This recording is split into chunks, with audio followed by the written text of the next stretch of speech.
Why, hello there, beautiful people. Welcome back to Crayniaq Gaming, and I am back with a brand new video series that I'm going to be doing weekly for my Tennessee Titans. I'm going to be previewing each of their opponents every single week for the NFL season, all the way to the end of the season, whether it's week 17 or somewhere in the playoffs. Hopefully it's the Super Bowl, and hopefully we win it this year, but let's not get ahead of ourselves. We didn't even make the playoffs last year, so let's just take it a step at a time. We're going to be opening week 1 at Cleveland, taking on the new media darlings of the NFL, the Cleveland Browns. Now, I've been a Titans fan since about 2000.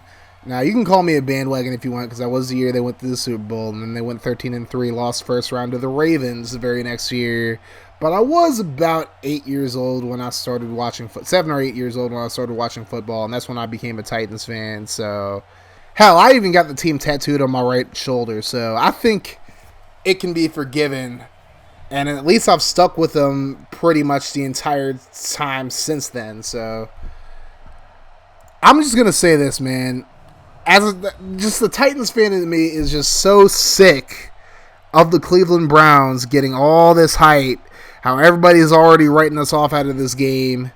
But we're going to talk about that later on. Now I'm going to do an actual preview of the game.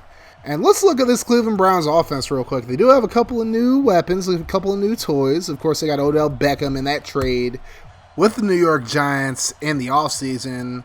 Now, they do have Kareem Hunt as well, but they won't have him tomorrow or today because this video is going out Sunday morning because of a suspension. So Nick Chubb will get the majority of the carries. Of course, they still got Baker Mayfield at quarterback, who I'm a huge fan of.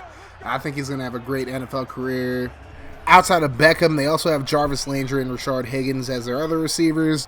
They also have Taywan Taylor, who we traded him right at the end of preseason, as well as tight end David Njoku. So a lot of weapons for Baker to throw to, and a lot of people think our defense is going to struggle against these weapons. And it's like, it's not hard to see why, because of course Malcolm Butler had a tough time last year with guarding people, at least in the first half of the season. He stepped up in the second half, but also didn't play very well against the Colts, to be completely honest with you.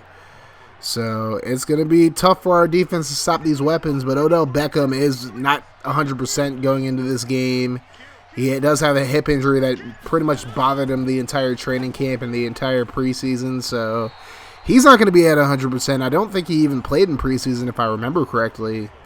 So we'll have a chance. I mean, we have a good enough secondary to hang with these weapons to weather this storm. And I think Kareem Hunt not playing in this game is actually huge for us as well, because Nick Chubb, I think he has a bright future, but he's not Kareem Hunt. And it's not like our front seven are a bunch of pushovers either. I mean, of course, we have Jarrell Casey coming off his ACL tear last year. You have Daquan Jones into his new position at nose tackle, Brent Urban, who was pretty serviceable for the Ravens. And, of course, we have Cameron Wake now. I mean, he's up there in age. I believe he's 38 now. So we're going to have to see what he can do in his first game away from the Dolphins now. And Harold Landry, we'll have to see what he does with the starting role now with Rakpo and Morgan gone. And now Jayon Brown and Rashaan Evans starting right in the middle. I mean, we'll have to see what happens, honestly. I think we can slow down this Browns offense, honestly. We're going to force Baker Mayfield to really take control of this game. And honestly, I think the main matchup, the key matchup when we are on defense, when the Browns are on offense, is going to be the secondary against their offensive weapons. I mean, like I said, I already mentioned the names, but they have one of the top receiving cores, at least on paper, in the NFL. So Logan Ryan, Malcolm Butler, Adoree Jackson, Kenny Vaccaro, Kevin Byard, they're going to have to eat their Wheaties tomorrow morning. They're going to have to come with it, honestly, and I think they can do it. I personally think that they can hang in with this Browns offense. Now, if Odell Beckham wasn't injured, if he didn't pretty much miss the entire preseason with that hip injury, I'd be a little less confident, because he'd actually have game action, but he hasn't played since last year with New York. So now, getting into an actual game, that's different from practicing with these guys, and we'll have to see how he handles it. But I think our secondary will be fine. Now, their offensive line, honestly, still isn't great. There's still a lot of questions about the tackle situation. Now, Chris Hubbard, He's not bad, but Greg Robinson has been an absolute bust since he's coming into the league, so we'll have to see if Landry and Wake can take advantage of that weakness there, and he's blocking the blind side, so if we can get after Baker from Robinson's side, that's going to cause a lot of issues. That's going to put him under a lot of stress. That's going to rattle him, although Baker Mayfield doesn't really seem like the type who's that easily rattled. We'll have to see what happens. And, of course, they're without Kevin Zeitler now, who's one of the best guards in the NFL. Now they got Austin Corbett into his second year. We'll have to see what happens. But Joel Bitonio is still one of the best guards in the league. And J.C. Tretter's a pretty damn good center. He played pretty well last year. So it's going to be a tough matchup. I think our defense stacks up pretty well overall with them, especially with Odell. Still not 100%. But we're going to have to see if the secondary can weather this storm. But I like our chances, honestly. A lot more than a lot of people probably will. Now let's flip it to when we're on offense. Of course, Marcus Mariota in his contract year. He has not stayed healthy for a full season yet. And now, of course, with Taylor Lewan being suspended, it was already going to be tough enough against this Browns front seven anyways. But now Kevin Pomfil probably isn't going to be playing tomorrow either, which means either Nate Davis or Jamil Douglas are going to be starting at right guard. More than likely Jamil Douglas, which really makes me question why we got rid of Corey Levin after the preseason, because Levin was supposed to be the main backup interior offensive line player, so it's like now that he's gone, we got to rely on Jamil Douglas, who I'm not a big fan of at all. We just brought up Aaron Stinney from the practice squad. I'm not really sure how he's going to help the team, and now Nate Davis hasn't really practiced the entire preseason. He missed a lot of the preseason with injuries, so now he's behind the 8-ball. So we got to put either Douglas or Davis there if Pomfil can't go. Now, Pomfil, he's not a good guard, but I think he's better than most people expect. He did play when we played against the Patriots last year, and I felt like he did a pretty damn good job, personally. So Pomfil could be more of a loss than we expect should he not play. But, I mean, the main piece we're missing, of course, is Lewan. And, of course, if there were ever a time where we really needed him to play, it's probably going to be in this game, because lining up across from Dennis Kelly is going to be Olivier Vernon. Now, Myles Garrett will probably flip over that side either way, but I mean, just overall, this front seven of the Browns is absolutely scary. I mean, I already mentioned Olivier Vernon and Myles Garrett. They also have Sheldon Richardson. And they also have Larry Ogunjobi, who's a really good run stopper, as well as Richardson in the middle. Richardson's also a good pass rusher. Ogunjobi not so much. But they have a really strong pass rush, and we really can't afford to not have Taylor Lewan. But this is the situation we're in, and it's only going to get worse if Pomfil doesn't play. But I really feel like the key matchup in this game is going to be Jack Conklin and Dennis Kelly against Olivier Vernon and Myles Garrett. With how bad Conklin played at times last year before he went out for the year, I mean, I'm just not very confident that Conklin's going to be able to hold up against these guys. I mean, he's going to be against Garrett for most of the game, if not all the game. I'm just not very confident in him right now, honestly. And he really did nothing to boost my confidence last year coming off his ACL tear. He just didn't look the same, straight up. Like, he just did not look the same that he did like a few years ago before his injury in the playoffs.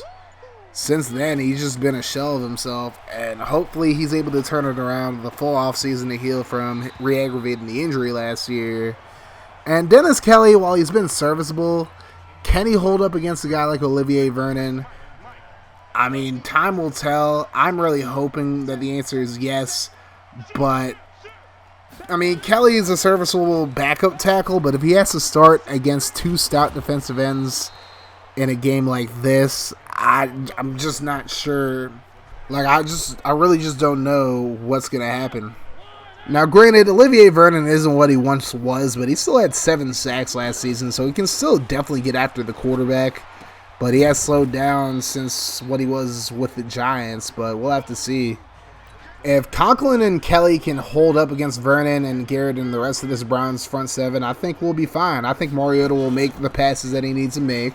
I think Derrick Henry will hopefully have the rushing lanes to get through, although this Browns front, at least the D-line of the Browns is really tough.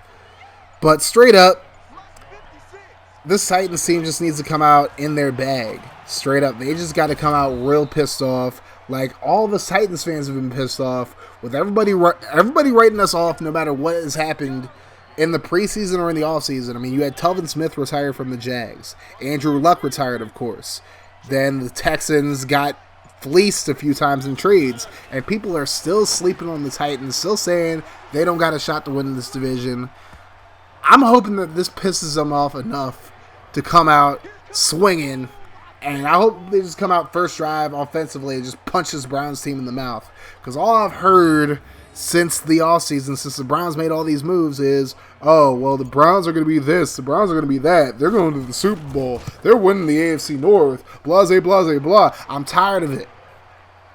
Because, like, at the same time, you got everybody and their mama saying the Titans are going like 4-12 this year or something like that.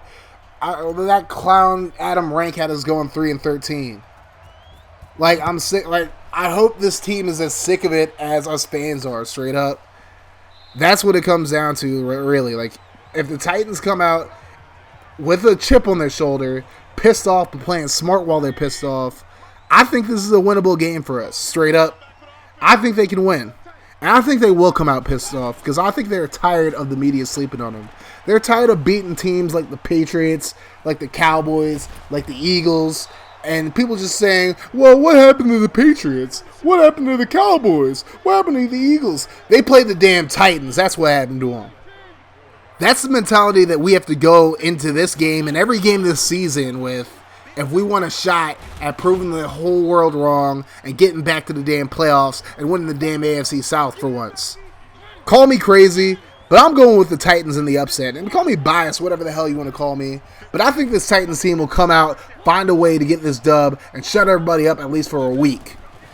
But what people are probably going to say if we do win this game is, oh, well, this is just the same old Browns, blase, blase, blah. They're just going to make a bunch of excuses for the Browns, not giving us any credit. So we just got to go out and take it this year, straight up. Every single game, we just got to go out and take it. So I'm going to dial down the emotion real quick and give you my final prediction for this game. I think it'll be a very defensive football game. It's going to be very low scoring, especially with Odell still dealing with that hip injury. And I'm going to go with the Titans winning this one 16-13. Cairo Santos will come through in his first game as a Titan and hit a game-winning field goal, even though he had a rough season last year.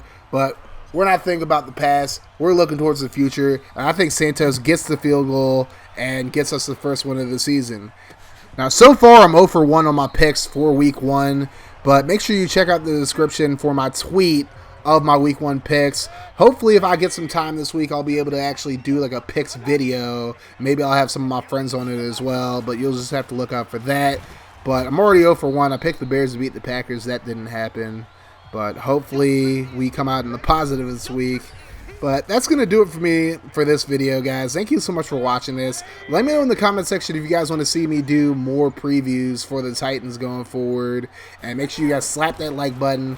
Now, tomorrow I'm probably going to go live at about 12:30 p.m. I am going to be doing live reactions to this game. And I'm going to be doing a bit of a drinking game. So you guys who are underage, y'all can get some like cranberry juice or something like that. I'm probably going to be drinking like actual alcohol. But that's going to be on Twitch tomorrow. So the stream will probably be from 12:30 p.m. to the end of the game. And I'm just going to give out my live reactions to the game. And I hope you guys join me. Even if you're not watching the Titans-Browns game, if you're watching your team, then that's fine too. Just come through. We can talk about your games and whatnot. And just have a big old Week 1 football party. And if it goes well, I think I'll do it every week that I don't have to work on Sundays. And I'll probably just try to take off as many Sundays as I possibly can. I'll take off whatever day the Titans have their Thursday night game. I think it's week 3, but I might be wrong about that. And we'll do the same thing. But anyways, obviously I'm not going to be streaming the actual game because that's illegal. I'm going to get the stream shut down. I'm going to be looking real dumb not having a Twitch channel anymore. But yeah, come through for the live reactions for the Titans-Browns game tomorrow at 12:30 p.m. on Twitch. No, I'm not streaming on Mixer. Don't worry about that. But that's going to do it for me, guys. Thank you so much for watching this video once again. Make sure you guys hit that like button, hit the sub button if you're new. Also, hit the notification bell to join the notification gang. And if you guys like what I do on the channel and you want to support me in a more personal way, consider becoming a patron. The link to my Patreon is going to be in the description below. A big shout out to my current patrons: V-Dub Productions, Franchise Gaming, Colin Mentor, Zach Brader, and Joshua Fernald. You guys are awesome. And if you guys want to join them in getting shout outs and plenty of other perks on the channel and in my Discord and all that other good stuff, then definitely pledge to me. Even $1 a month helps me out exponentially. But like I always say, guys, donations and patronage are never required for me to do what I do, but they're always very much appreciated. And again, even $1 a month definitely helps out the channel exponentially. But that's going to do it for me, guys. You have yourselves a wonderful rest of your day, night, whenever you're watching this. And like I always say, guys, no matter what happens, make sure you guys keep that mofo rolling. And I'm out of here. Deuces.